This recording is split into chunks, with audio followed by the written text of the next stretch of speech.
Personnalité du 7e art habitué du Festival de Cannes, Marion Cotillard et le père de ses enfants, Guillaume Canet, ont répondu absents à cette 78e édition qui touche à sa fin ce samedi 24 mai 2025.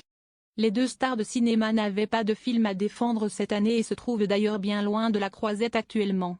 Ils ont un agenda bien chargé pour raisons professionnelles et partagent l'affiche d'un même long métrage, réalisé par Guillaume Canet lui-même, Karma. Comme le souligne France 3 Nouvelle-Aquitaine, a lieu dans un village du sud de la Corrèze, l'un des plus beaux de France, précise-t-il avec fierté, le tournage du film de Guillaume Canet.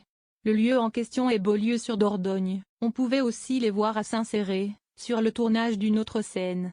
De quoi par Karma? Il s'agit d'un thriller, tourné entre l'Espagne, et donc la Corrèze et Beaulieu-sur-Dordogne. La scène de travail est toutefois farouchement protégée par un service de sécurité particulièrement fébrile et les bâches noires et opaques empêchent tout curieux d'en savoir trop. Un tournage scruté qui a aussi des retombées économiques. Ça nous a permis d'avoir 180 nuitées supplémentaires sur cette année, se réjouit Jérôme Castelnet, propriétaire de 3 hôtels à Beaulieu. C'était une excellente opération pour nous, Beaulieu et la région.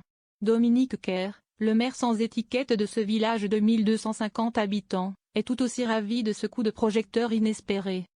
Le fait de mentionner Beaulieu-sur-Dordogne dans le générique d'un film de cette taille-là, si estique du bonheur, affirme l'élu.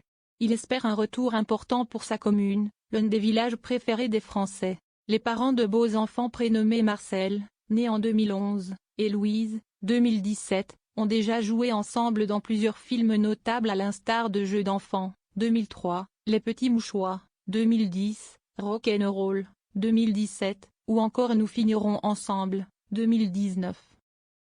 Et selon la Dépêche, un lieu en particulier attirait beaucoup le cinéaste, le couvent de la Visitation, à Saint-Céré, un site prestigieux qui reste à ce jour l'un des sites historiques majeurs de la cité viscontine.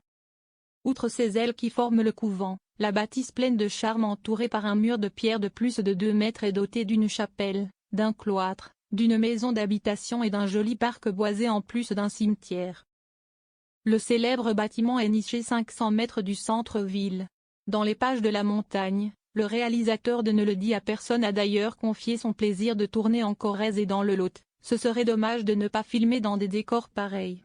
Le couple a démarré les répétitions au mois de février et se consacre pleinement à ce projet cinématographique alléchant.